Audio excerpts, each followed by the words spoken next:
Welcome to the Getting Healthier Together module on physical activity.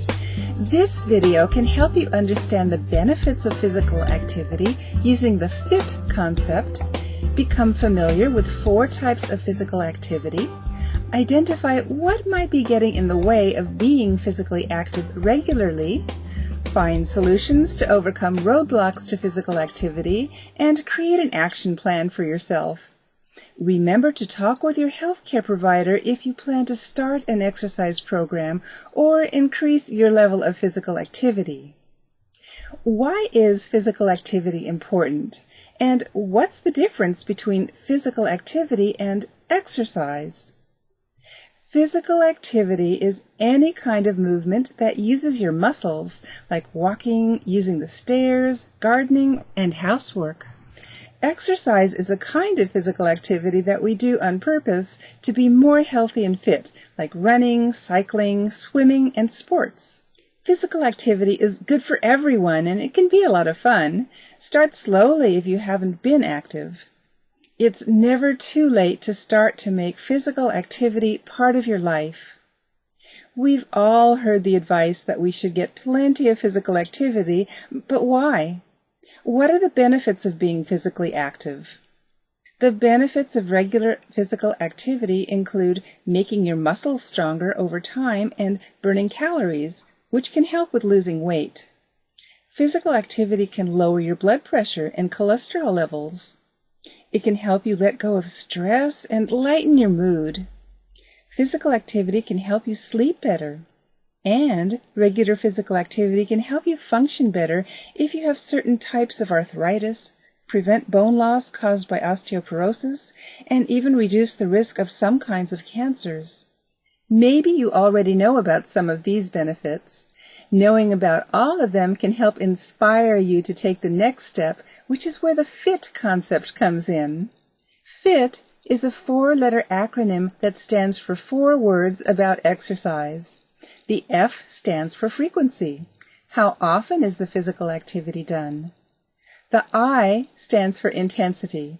How hard or how intense is the activity? The first T stands for time. How much time is spent exercising? And the second T stands for type. What type of physical activity are you choosing?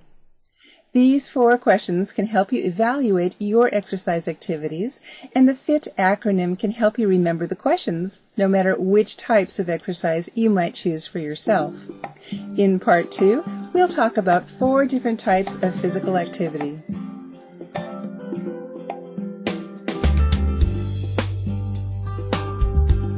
There are 4 general types of physical activity, and each one comes with its own set of benefits for you.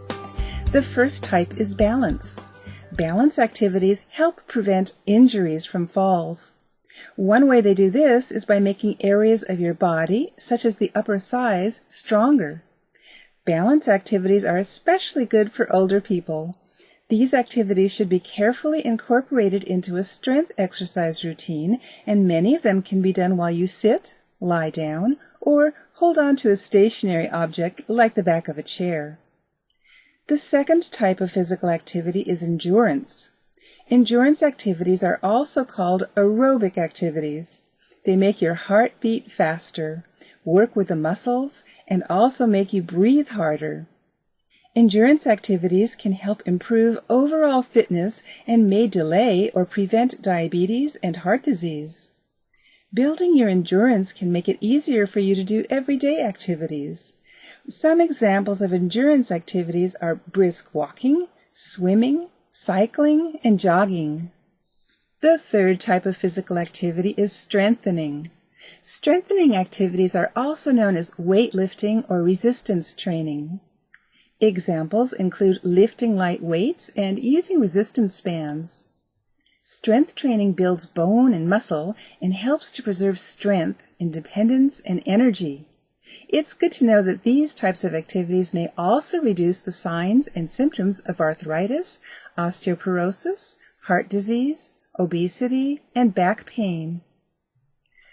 The fourth type of physical activity is about flexibility or stretching, which help keep your joints flexible and reduce your chances of injury during other activities.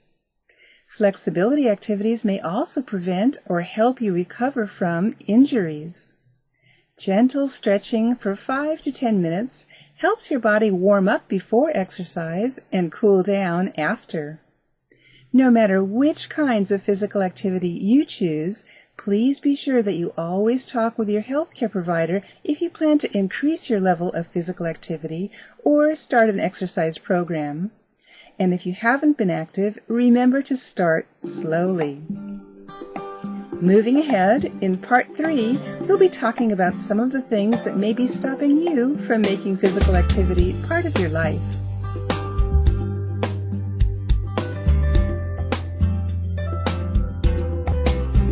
Perhaps you believe that physical activity may be worth doing, but you might feel that it doesn't fit into your life right now. Let's explore that a little. Please take a moment to think about the biggest issue that's getting in your way and stopping you from getting physical activity regularly. If nothing is stopping you and you're already being physically active, you might take this opportunity to think about whether there's something keeping you from being active more often. If you want, pause this video briefly while you think about the question.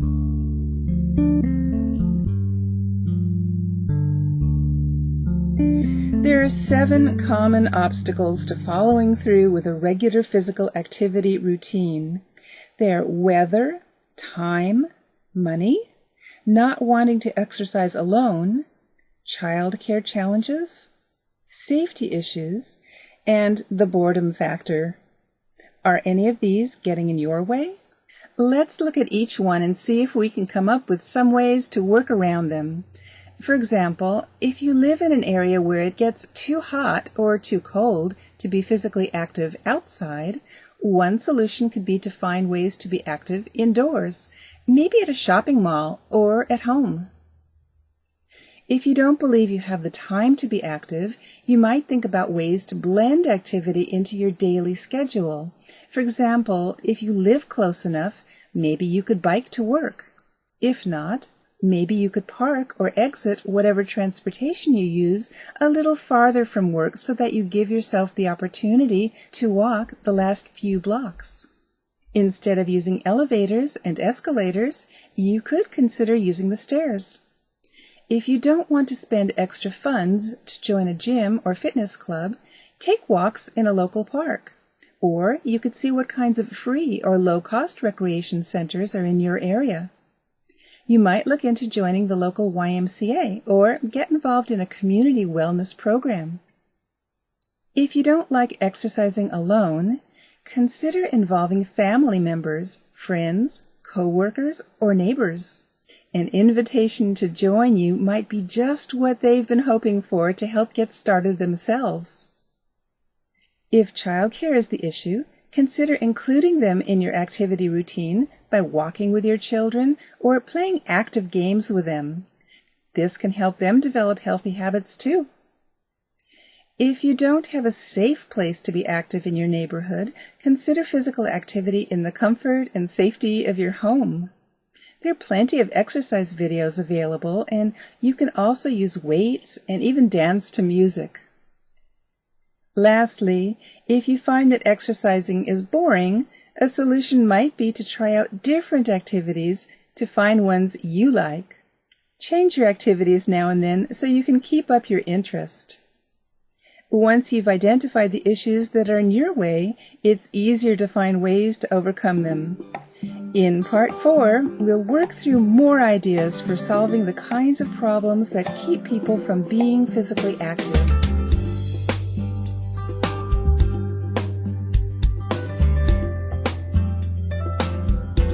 Let's talk about some practical solutions for common roadblocks to physical activity. Sometimes it's easier to come up with solutions for other people's challenges. These solutions can often give us ideas we can apply to our own situations. We'll look at 3 different situations, starting with someone we'll call Mr. Rogers. This is not an actual person. In our first scenario, Mr. Rogers is a 68-year-old man. His healthcare provider recommended that he increase his physical activity to at least 30 minutes a day, 5 times a week. Mr. Rogers likes the idea of being more active, but he's afraid that he might injure himself because he has problems with his legs. Take a moment to think about what Mr. Rogers can do to be more physically active.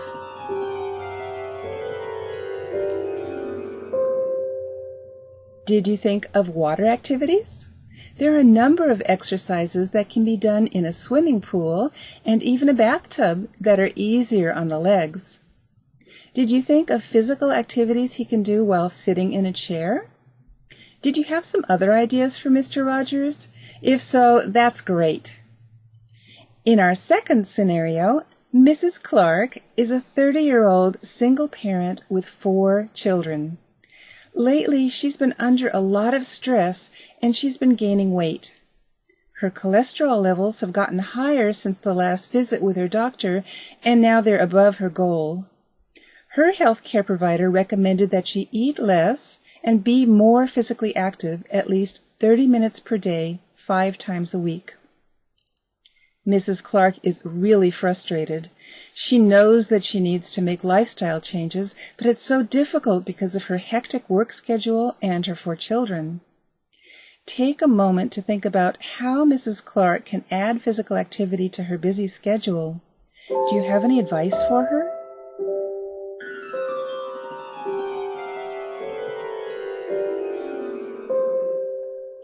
Maybe you thought of suggesting that she be active with her children by playing sports with them or even just taking walks with them in the neighborhood. If weather doesn't permit going outside, she could play an active game of follow the leader with them indoors. Another idea is to use an exercise video to exercise at home so she's still available for her children as necessary. She can start to add physical activities into daily routines gradually so the change isn't overwhelming. For example, maybe she can put on music as she does her household chores. If you have other ideas for Mrs. Clark, that's great too. Let's move on to our last scenario. In our third scenario, Mr. Lopez, also not an actual person, is 34 years old and he's at high risk for developing diabetes. His healthcare provider told him to be physically active and to eat healthier. Mr. Lopez is a salesman, and at the end of the day, he's so tired that he just wants to sit down and relax. Take a moment to think about how Mr. Lopez can add physical activity to his daily routine. What suggestions would you give him?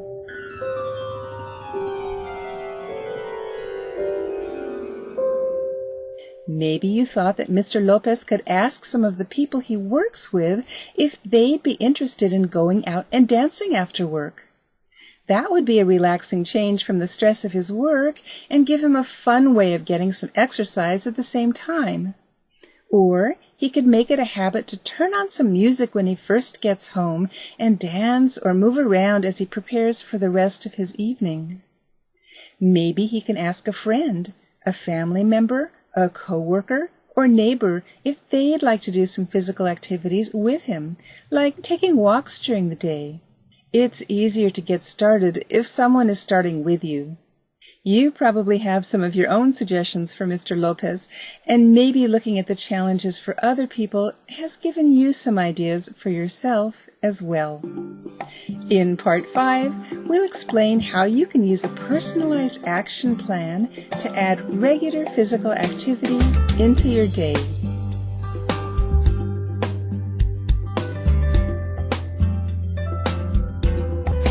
An action plan is like a roadmap.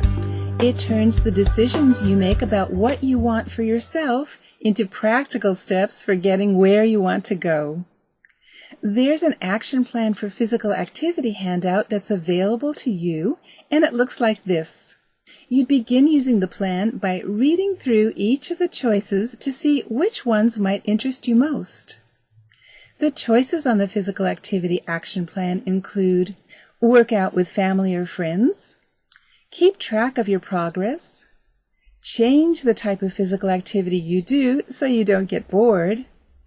Give yourself little rewards along the way as you stick to your plan and reach your goal. Decide that being active is something you'll do for the rest of your life. Be physically active at least 30 minutes most days of the week. Walk instead of driving whenever you can. Keep a record of your physical activity and take a walk instead of watching television. The idea is to choose the action items that you want to do. You can also write in your own goals in the other section of the handout. The action plan also includes an important section about when to call your healthcare provider. If you have pain in your chest, you feel dizzy, or you're having trouble breathing. You may be tempted to check off a lot of the boxes in the list, but it's better to start off with just one or two. Lifestyle changes are made one step at a time. If you're overwhelmed with too many changes occurring at once, you're less likely to reach your goals. You can always add more goals later as you continue making changes that move you towards the better and healthier life you want. When you're finished making your choice, there are 4 questions for you to ask yourself based on what you selected. You've already answered the first question, which is, what behavior would I like to change based on which checkboxes you've selected? The second question to ask yourself is whether you believe that it's possible for you to do the things you've selected. Answer with a yes or no. The third question to ask yourself is, what must I do to achieve this change? Make sure that you identify a specific action that goes with what you want to change. For example, if you choose that you want to give yourself little rewards along the way, decide what the rewards will be and what you will do to earn them. Write your method for measuring whether you've reached your goal in the space provided on the action plan. Deciding how you'll measure your success is a very important part of this process. The fourth question is, when will I make these changes? Think about how long you think it'll take you to make this change in your life, then write the date for when that'll be in the space provided. The last step for creating your personalized action plan is to select your confidence level for making the change you've decided to make. To do this, select a number from 1 to 10 for how confident you feel that you'll follow your action plan. A confidence level of 10 would be the most confident, and a 1 would be the least confident. If your level of confidence is lower than 7, think about choosing something else on the action plan, or maybe giving yourself a little more time to make the change.